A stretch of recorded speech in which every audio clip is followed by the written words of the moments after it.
Imagine a place where you never see the horizon, never touch a blade of grass, and your only view of the outside world is a 4-inch slit of sky. This isn't a dungeon from the Middle Ages, it's a $60 million fortress in the heart of the American West. Today, we're going inside Prison Alley to look at ADX Florence, the Alcatraz of the Rockies. There is a reason why ADX Florence is known as Hell on Earth, and you're about to find out why. The inmates there include international terrorists, gang leaders, spies, and those who have murdered staff or inmates. While many serve long sentences, some inmates are transferred to less restrictive prisons after showing progress, proving that change is possible. But the ones that have to live in ADX, they experience near total solitary confinement. They are extremely isolated, and they have a hard time remaining sane. For example, from my research, I have found out that an inmate there, Tsarnaev, regularly sues the prison for mistreating him, which ends up having an effect on his mental health. To know more about his crime, you should watch Patriots Day. It's a movie about Dzhokhar and his brother, and what they did that day in Boston in 2013. Now let's find out why ADX is so bad that even people like him are complaining about it. Inmates at ADX Florence are confined for 23 hours a day in a 7 by 12-foot reinforced concrete cell. Designed for near-total isolation, the cell features the following: poured concrete furniture to prevent self-harm, and the creation of weapons. The bed, desk, stool, and a small shelf are all made of solid concrete. Vertical slit window. A single window approximately 4-inch wide and 42 inches high is positioned to allow a view of the sky or a brick wall, ensuring prisoners cannot determine their exact location within the facility. Electronics. Most cells are equipped with a small black and white television that provides access to educational, religious, and some entertainment programming via headphones. I actually did not know they had their own television in there. At least the inmates have some sort of entertainment for themselves. The mental health issues at ADX Florence are centered around the extreme isolation of supermax confinement, which many experts and legal challenges have characterized as a living death. In 2012, a major class action lawsuit was filed, alleging that ADX Florence had become a dumping ground for the mentally ill. The allegations were that the suit claimed ADX staff were deliberately indifferent to prisoners who were screaming, wailing, and banging on walls. It alleged that at least 6 inmates had committed by the time the suit was filed. The complaint detailed inmates being four-pointed, chained by arms and legs to a concrete block for days, sometimes left to lie in their own waste. The 2016 settlement. The Bureau of Prisons eventually settled, agreeing to fundamental changes. Transfers. Over 100 seriously mentally ill inmates were transferred to other facilities. Improved screening.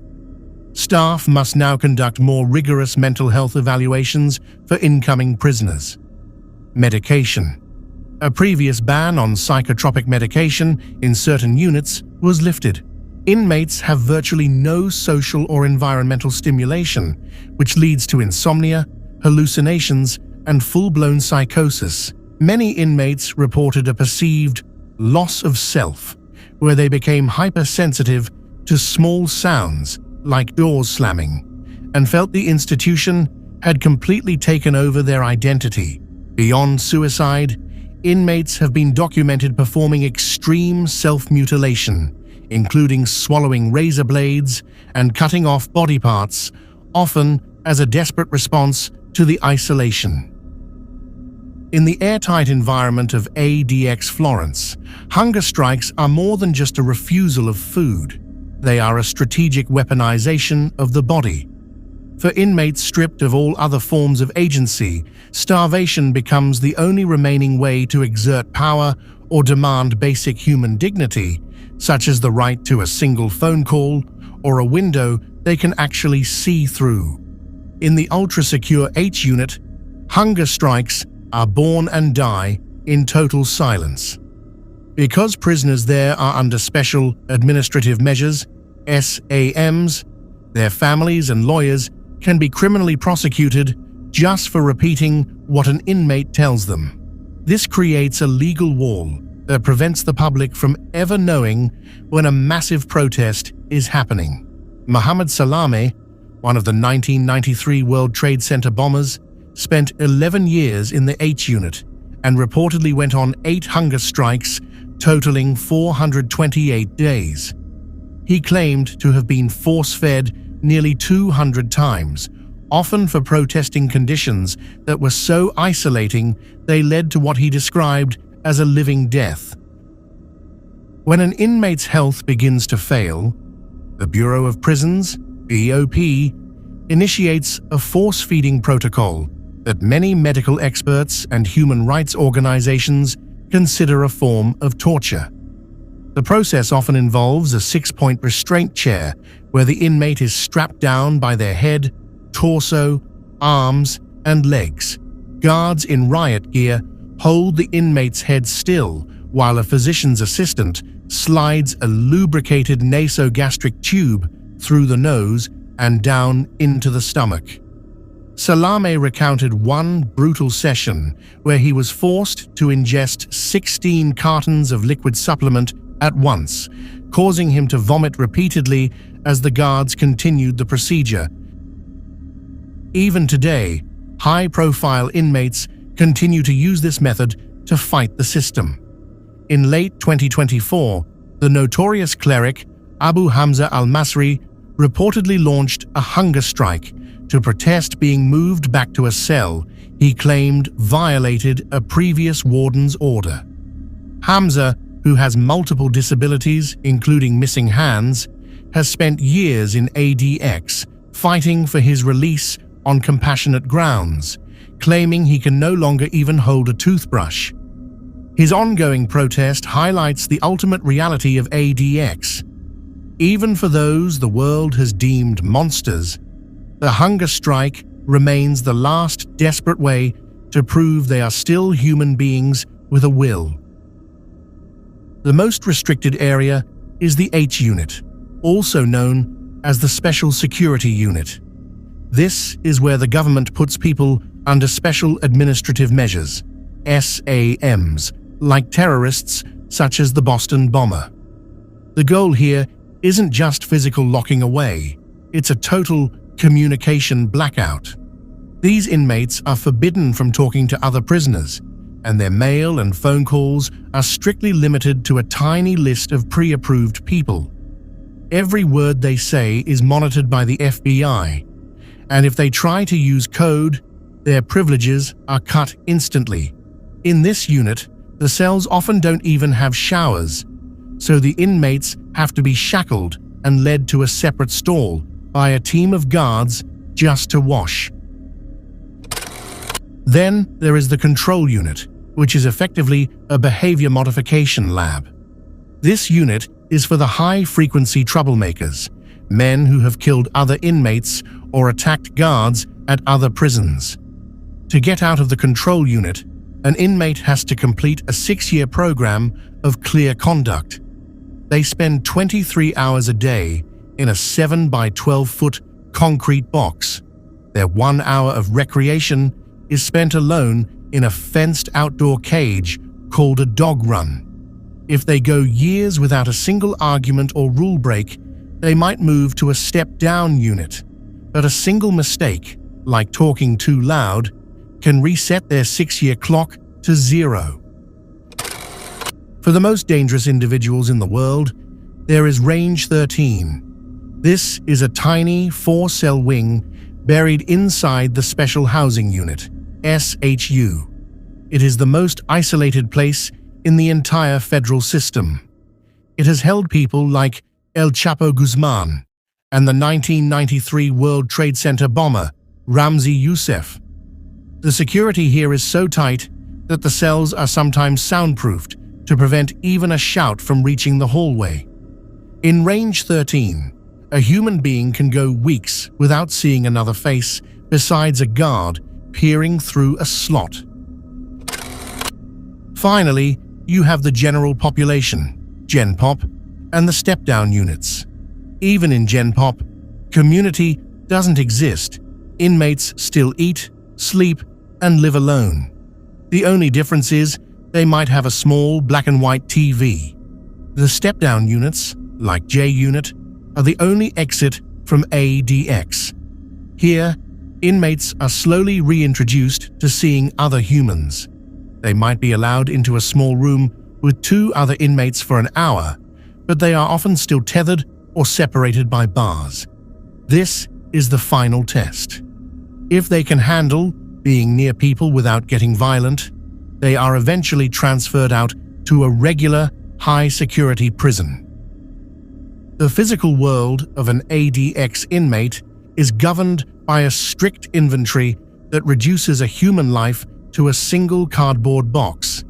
Every object allowed inside a cell is engineered to be suicide-proof and weapon-proof, ensuring that even the most mundane daily task is a reminder of the facility's total control.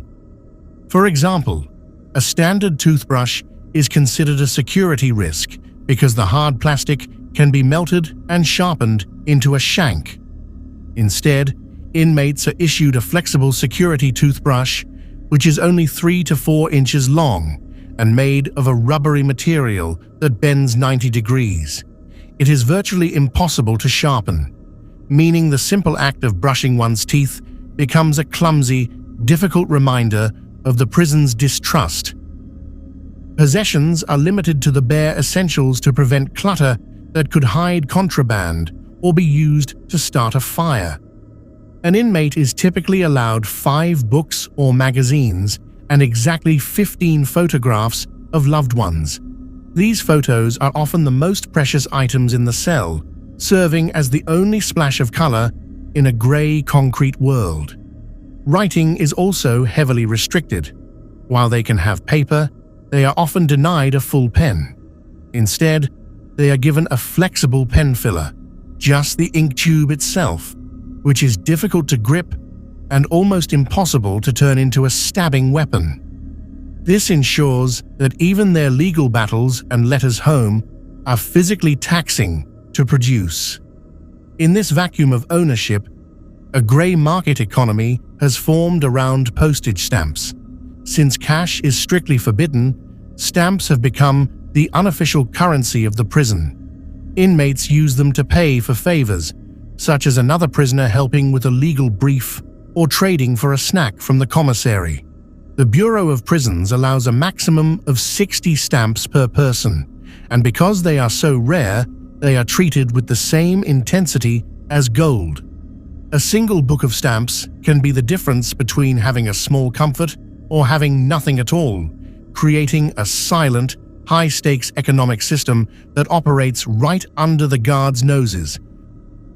If an inmate has earned enough good conduct points, they may eventually purchase a small 13-inch black and white television. However, even this luxury is designed to maintain the prison's sterile silence. The TV has no external speakers. The inmate must use headphones at all times to prevent any noise from leaking into the hallway.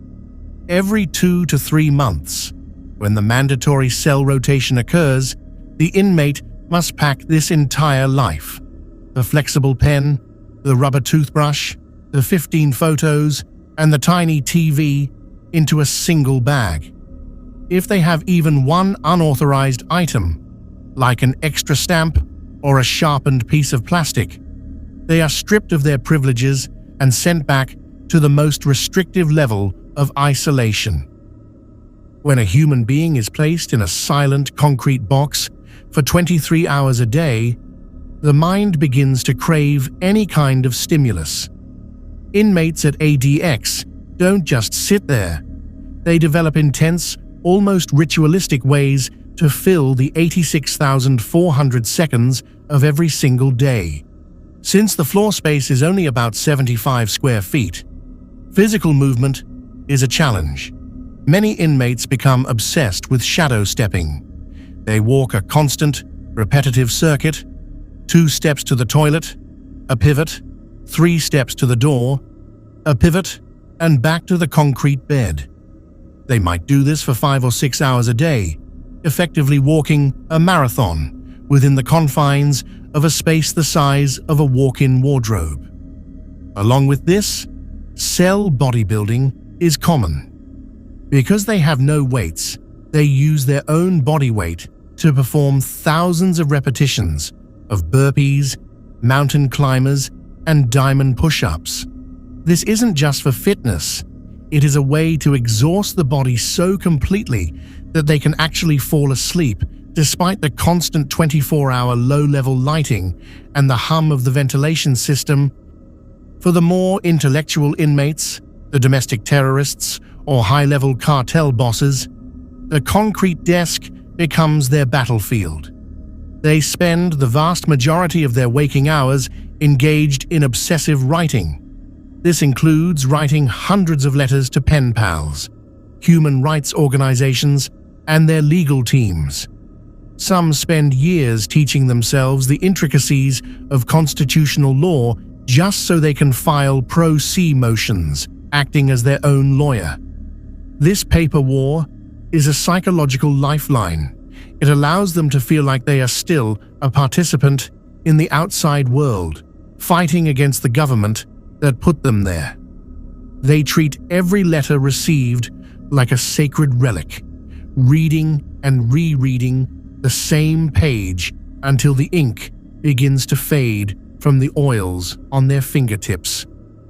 If an inmate has good behavior, they are allowed a 13-inch black and white television that is bolted to the wall and encased in suicide-proof plastic. However, there is no channel surfing at ADX. The Bureau of Prisons controls the feed, usually limiting it to a few local channels, religious programming, and educational loops. Inmates often keep the TV on, even if they aren't watching it, just to have the background noise of human voices to drown out the sterile silence of the unit. Those who aren't allowed TVs often have a small AM/FM radio. They will spend hours slowly turning the dial, trying to catch a weak signal from a distant radio station, not for the music, but just to hear a DJ talk about the weather or news in a city they will never see again. Perhaps the most traditional ADX ritual is the communication through plumbing. Because the doors are thick steel and the walls are reinforced concrete, shouting is useless. Instead, inmates perform a ritual called draining the trap. They use a cup to scoop all the water out of their toilet, which creates a hollow echo chamber in the pipes. They then put their face into the toilet bowl and whisper or shout into the plumbing. If the inmate in the cell above or below does the same, they can have a muffled, distorted conversation. It is a high-risk ritual. If the guards hear the clinking of the pipes or the hollow echoes, the inmate can be written up, losing their TV or radio privileges for months. For many, that 30-second conversation about a sports score or a news event is the only human connection they get all week. In a world where you have zero control over your life, you become a dictator over your 3 feet of floor space. Many ADX inmates develop extreme OCD-like cleaning rituals.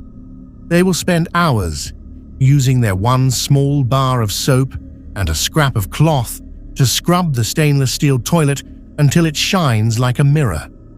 They fold their one allotted blanket with military-grade hospital corners and arrange their few legal papers in perfectly straight stacks. This hyper-focus on order is a way to keep the chaos of madness at bay.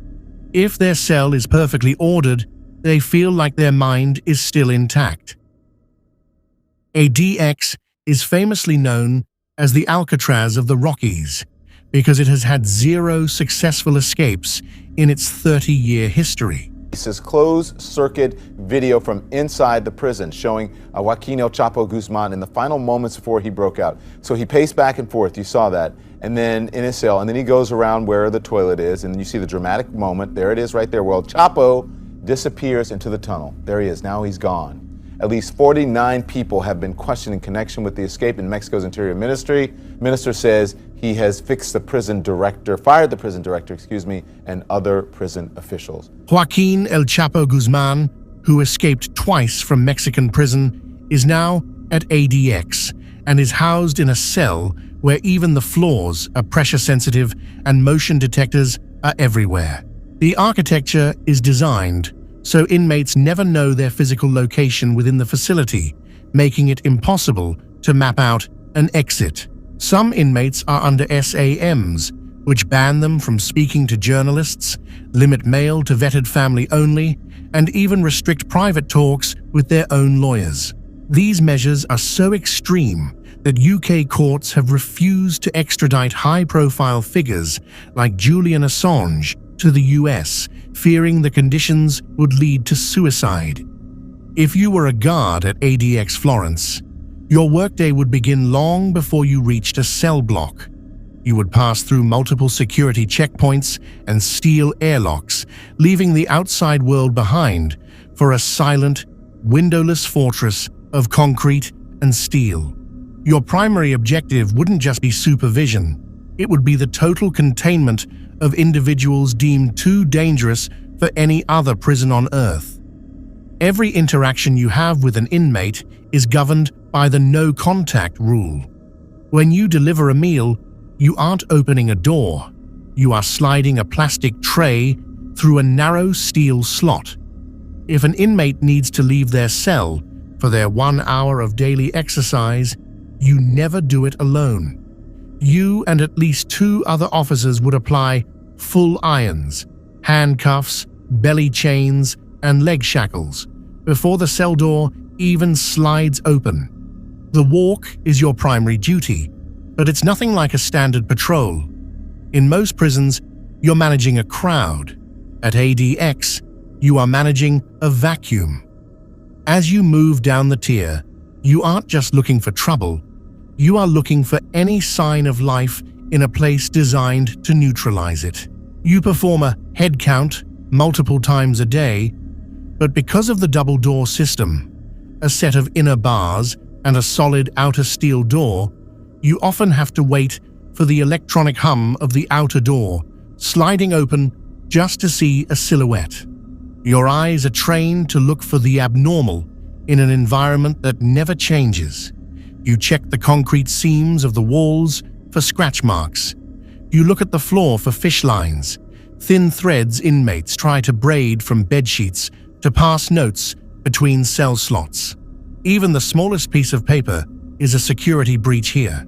Because these men have nothing but time, your job is to ensure that time remains empty.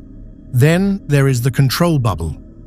This is the nerve center where guards sit behind ballistic glass, staring at a wall of monitors. From here, you operate the 1,400 remote-controlled doors. You never open a door manually.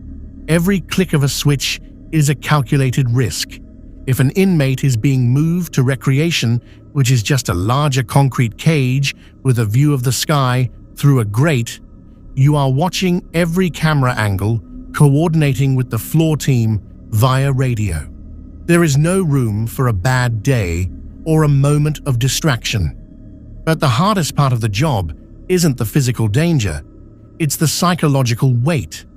You are the only human being these men might see for months, yet the rules forbid you from being human. You don't trade jokes, you don't share news of the outside world. You are a silent observer of some of the most notorious minds in history, terrorists, double agents, and cartel kingpins, now reduced to numbers on a digital display. You are the gatekeeper of a black hole, and by the end of your shift, the silence of the prison often follows you all the way home. As of 2026, the staffing crisis at ADX Florence has reached a critical breaking point, transforming the Alcatraz of the Rockies into a facility defined by systemic exhaustion. The nationwide decline in federal correctional officers has hit this high-security complex particularly hard, with the workforce shrinking by nearly 40% over the last decade. To compensate for the empty guard towers and vacant housing units, the Bureau of Prisons has resorted to a controversial practice known as augmentation. This process pulls civilian employees, such as teachers, case managers, and administrative secretaries, away from their specialized roles and forces them to work as frontline correctional officers. This has created a dangerous environment where the people responsible for containing the world's most high-profile terrorists and cartel leaders often lack the deep tactical experience required for such a volatile setting. The human cost for the remaining full-time officers in Florence is staggering, as the facility now operates on a relentless cycle of mandatory 16-hour shifts. This double shifting has become the standard rather than the exception, leading to a level of physical and mental fatigue that many veterans describe as a ticking time bomb. The extreme stress of monitoring the worst of the worst while sleep-deprived has caused a mass exodus of staff, with many officers leaving for higher-paying, lower-stress roles in local law enforcement or other federal agencies. In the community of Florence, the once-coveted prison job is increasingly viewed with apprehension, as the extreme overtime requirements tear at the fabric of family life and leave the local workforce in a state of perpetual burnout. This staffing vacuum has directly degraded the operational security and daily conditions within the prison walls. Because there are not enough officers to safely monitor inmate movement, the facility frequently enters modified lockdowns, where prisoner recreation, legal visits, and even basic showers are cancelled or severely delayed. These conditions have led to a spike in inmate frustration and documented incidents of violence, further straining the already thin line of guards. While the federal government has attempted to stem the tide with massive signing bonuses and retention pay in 2026, the financial cost of this crisis is ballooning. The taxpayer is now paying record premiums for a facility that is struggling to maintain the very level of total control that made it famous in the first place. The environmental history of the land beneath ADX Florence adds a layer of toxicity to its reputation that is often overshadowed by its high security status. Long before the first concrete was poured in the early 1990s, the 600-acre site was part of a region heavily impacted by industrial and military operations, leading to its classification as a Superfund area. The soil was historically contaminated with a volatile cocktail of lead-based paint, persistent pesticides, and residual explosives from decades of military use. While the federal government conducted remediation efforts before the prison's construction, critics and environmental advocates have long argued that these cleanups were insufficient. They claim that the deep foundations of the Supermax facility may have disturbed dormant pockets of toxins, potentially allowing heavy metals and chemical runoff to leach into the local groundwater systems that serve both the prison and the surrounding town of Florence. For the men trapped in solitary confinement and the staff who spend their careers within the perimeter, this creates a toxic trap where the punishment extends beyond social isolation to biological risk.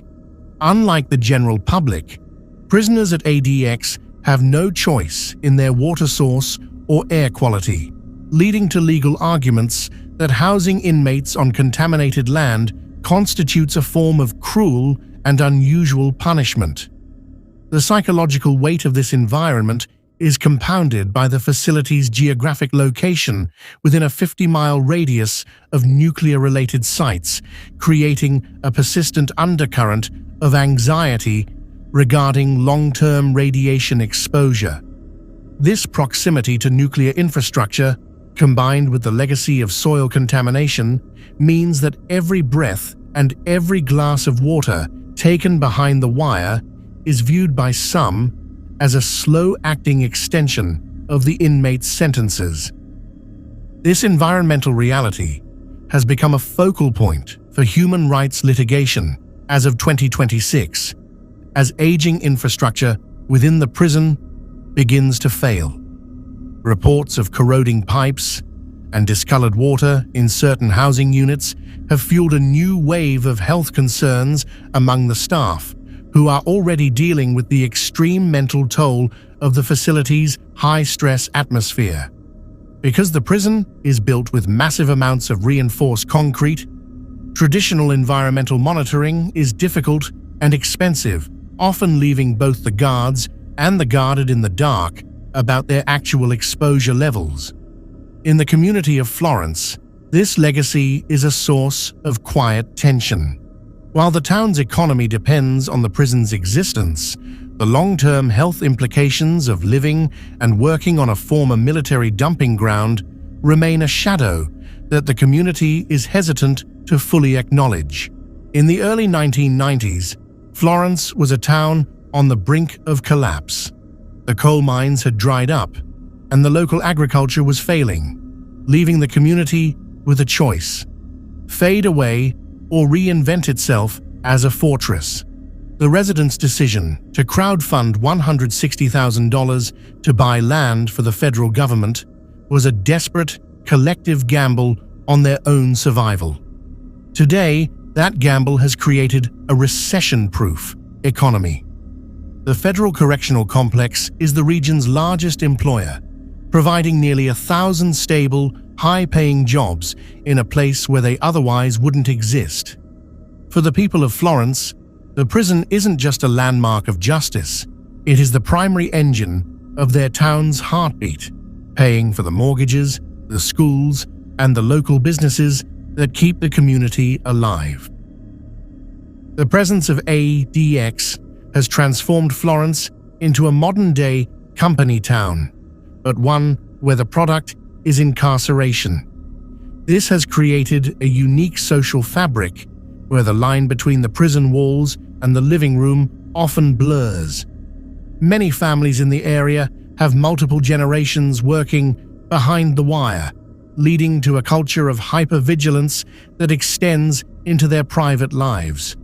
Because correctional officers at a supermax facility must maintain a high level of secrecy and psychological toughness, the town has developed a quiet, guarded exterior. There is a strange, shared understanding among the locals. They provide the labor that keeps the world's most dangerous men contained, and in return, the prison provides a level of financial security that most small American towns have lost. There is a jarring irony in the daily life of Florence. On one hand, the town markets itself as the antiques capital of Colorado, filled with charming storefronts and a quiet, rural atmosphere. On the other, it sits in the shadow of 12 gun towers and the most secure facility on the planet. For the residents, the proximity to terrorists, mob bosses, and cartel leaders has become entirely normalized. They shop at the same grocery stores and attend the same local events, all while living just miles away from men like El Chapo or the Boston Marathon bomber. To the outside world, Prison Alley sounds like a dark omen, but to the people of Florence, it is simply home. A place where the mundane and the notorious coexist in a fragile, functional peace. To understand why ADX Florence exists, you have to go back to October 22nd, 1983. On that single day, in a high-security prison in Marion, Illinois, 2 different inmates in 2 separate incidents managed to murder their guards. The inmates didn't just kill them. They did it while being escorted in handcuffs. These weren't accidents or brawls, they were calculated executions. The Bureau of Prisons realized their maximum security wasn't enough. They couldn't protect their staff from men who had nothing left to lose. Marion was immediately placed on a permanent lockdown that lasted for years, but the government knew they needed something more permanent. They needed a fortress of solitude, designed specifically to neutralize the most violent predators in the system. The result was the creation of a supermax, a facility where control is absolute and human contact is a luxury of the past. ADX Florence wasn't built to rehabilitate. It was built to ensure that 1983 never happened again.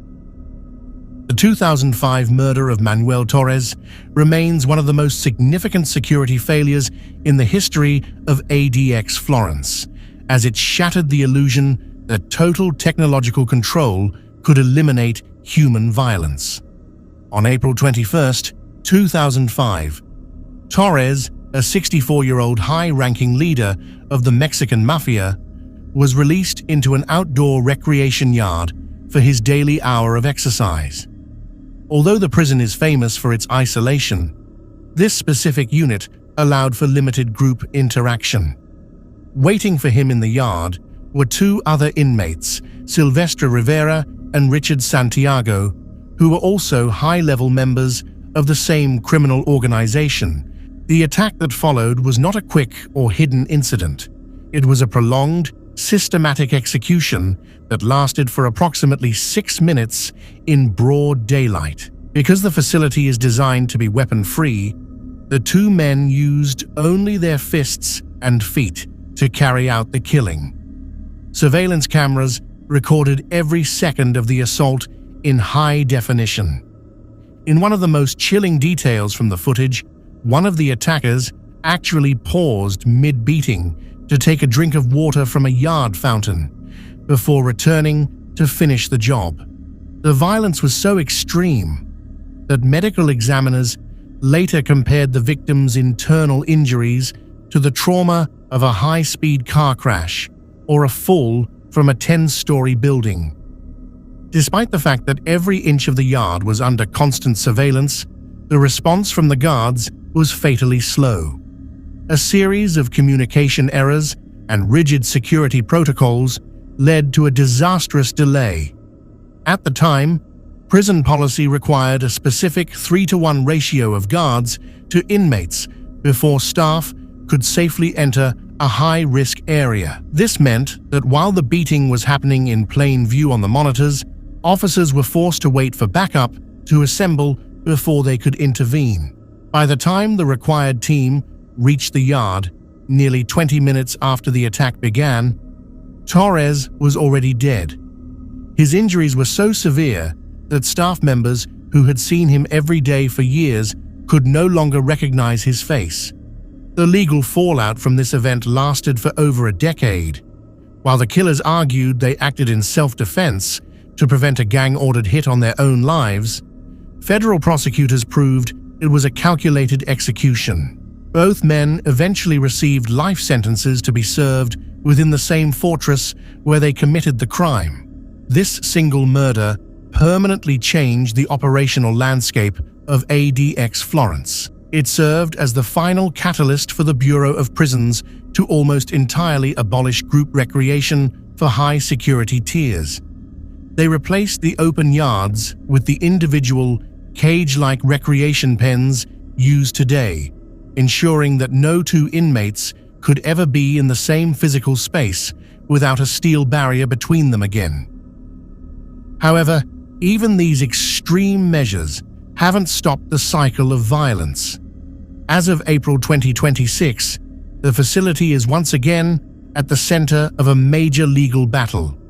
Federal prosecutors are currently seeking the death penalty for inmate Ishmael Petty, who is accused of murdering a fellow prisoner by strangulation in 2020. This marks a rare move to pursue capital punishment for a crime committed inside the supermax. Additionally, in February 2026, a federal judge temporarily halted a government plan to transfer dozens of former death row inmates to ADX, citing concerns over whether the facility's extreme isolation violates their constitutional rights. It seems that even decades after the Torres murder, the Alcatraz of the Rockies continues to struggle with its identity as a place where the world's most dangerous men are sent to be forgotten, yet the violence refuses to stay buried. As of 2026, the financial blueprint of ADX Florence represents an astronomical outlier in the global corrections landscape, standing as one of the most expensive experiments in human containment ever devised. While the average federal inmate in a medium security facility might cost the taxpayer between $35,000 and $40,000 annually, the price tag for a single cell at ADX is estimated to be well over $78,000. This nearly double rate stems from the sheer complexity of maintaining a no-contact environment. Unlike standard prisons where inmates move in groups to dining halls or laundry facilities, ADX requires that the facility essentially move to the inmate. This logistical inversion means that every meal, every legal document, and every medical check must be hand-delivered by multiple armed officers, drastically inflating the daily operational overhead. The true depth of this financial burden becomes even more staggering when looking at high-profile inmates who require special administrative measures. For these individuals, historical reports and budgetary audits have estimated the total cost of incarceration to be as high as $900,000 per year.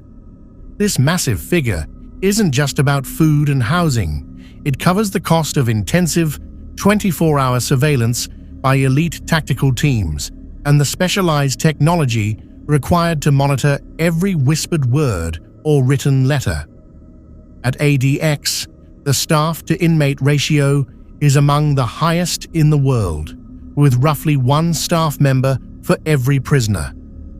This high density of personnel is a non-negotiable expense required to maintain the Alcatraz of the Rockies reputation, ensuring that the facility remains a fortress where human error is engineered out of the equation through sheer financial force.